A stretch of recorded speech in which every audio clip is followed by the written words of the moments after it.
ഇപ്പൊ അനന്തുവിന്റെ ഇപ്പൊ ഒരു current day in life as a CEO എങ്ങനെയായിരിക്കും? ഞാൻ പറഞ്ഞില്ലേ ഇപ്പം like after 4 years I'm totally free right now. ആദ്യത്തെ 4 years ഭയങ്കര സ്ട്രഗ്ലിംഗ് ആണ്. ഇപ്പൊ കുറച്ചും കൂടെ ഫ്രീ ആണ്. ദാറ്റ്സ് വൈ നമ്മളിപ്പം രാവിലെ ഇവിടെ ഇരിക്കുന്നു എന്ന് പറയാം. ശനിയാഴ്ച ദിവസം നമ്മൾ രാവിലെ ഇവിടെ ഇരിക്കുന്നു എന്ന് പറയാം.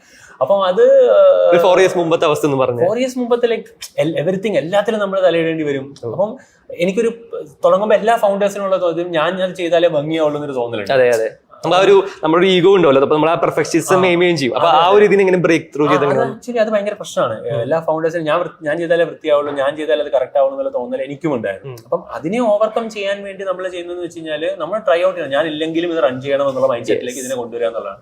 ഇപ്പൊ ഞാൻ എനിക്ക് നാളെ ഒരു വർഷത്തേക്ക് ഇവിടുന്ന് പോകേണ്ടി വന്നു എന്തെങ്കിലും കാര്യം, എന്നാലും ഈ സിസ്റ്റം അവിടെ ഉണ്ടാവണം. ഇപ്പൊ എങ്ങനെ സ്കെയിൽ ചെയ്യുന്നു അതുപോലെ സ്കെയിൽ ചെയ്യാനുള്ള ഓപ്പർച്യൂണിറ്റി എന്ത് ചെയ്യണം, ഉണ്ടാക്കിയെടുക്കണം. അപ്പൊ അതിന് നമ്മൾ പ്രോപ്പർ ഇന്റേൺസിനെ കണ്ടെത്തുക, അവർക്ക് ടാസ്ക് കൊടുക്കുക.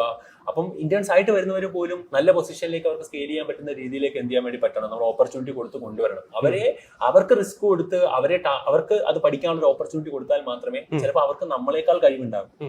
ഇപ്പം നമ്മുടെ എല്ലാവരുടെയും പ്രധാന പ്രശ്നം ഈ ഒരു ഫൗണ്ടർക്ക് ഇല്ലാത്ത സെൽഫ് അവയർനെസ് ആണ്. എനിക്ക് എന്ത് പറ്റും എന്ത് പറ്റില്ല എന്നുള്ള കൃത്യമായ സെൽഫ് അവയർനെസ് ഉണ്ടാവും.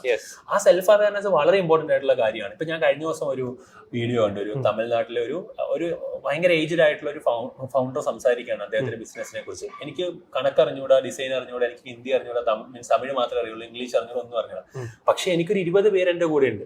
ഇംഗ്ലീഷ് അറിയാവുന്ന ആള്, തമിഴ് അറിയാവുന്ന, തെലുങ്ക് അറിയാവുന്ന ആള്, ഡിസൈൻ അറിയാവുന്ന ആൾ, ഇതറിയാം. അവരോടൊപ്പം നിന്നിട്ട് അല്ലെങ്കിൽ അവരോടൊപ്പം നിന്നിട്ട് എന്ത് ചെയ്യുക, അവരുടെ കൊണ്ട് എന്ത് ചെയ്യുക, അത് ചെയ്യിച്ചു കഴിഞ്ഞാൽ ബിസിനസ് ചെയ്യാൻ ഇതെല്ലാം പഠിക്കണമെന്നൊന്നും ഇല്ല. അപ്പം എനിക്കത് പറ്റാത്ത കാര്യം എന്നേക്കാൾ നല്ല ഒരാളെ വെച്ചിട്ട് എന്ത് ചെയ്യാൻ വേണ്ടി പറ്റണം, അത് ചെയ്യാൻ വേണ്ടി പറ്റണം. അല്ലെങ്കിൽ എനിക്കത് പറ്റുന്നതാണെങ്കിലും എനിക്കതിന് ടൈം ഡെലിഗേറ്റ് ചെയ്യാൻ പറ്റില്ല. അപ്പം ആ സമയം എന്നേക്കാൾ എന്ത് ചെയ്യുന്നത് കഴിവുള്ള ഒരാളെ കൊണ്ട് അത് എന്ത് ചെയ്യുക, ചെയ്യിക്കാന്നുള്ള മൈൻഡ് സെറ്റിലേക്ക് ഒരു ഫൗണ്ടർ എന്ന് മാറണം. അന്ന് മാത്രമേ അയാൾക്ക് സമാധാനത്തോടുകൂടി ആ കമ്പനിയിൽ ഇരിക്കാൻ വേണ്ടി പറ്റുള്ളൂ. അതിന് നമുക്ക് വേണ്ട ഒരു കാര്യം ട്രസ്റ്റ് ആണ്.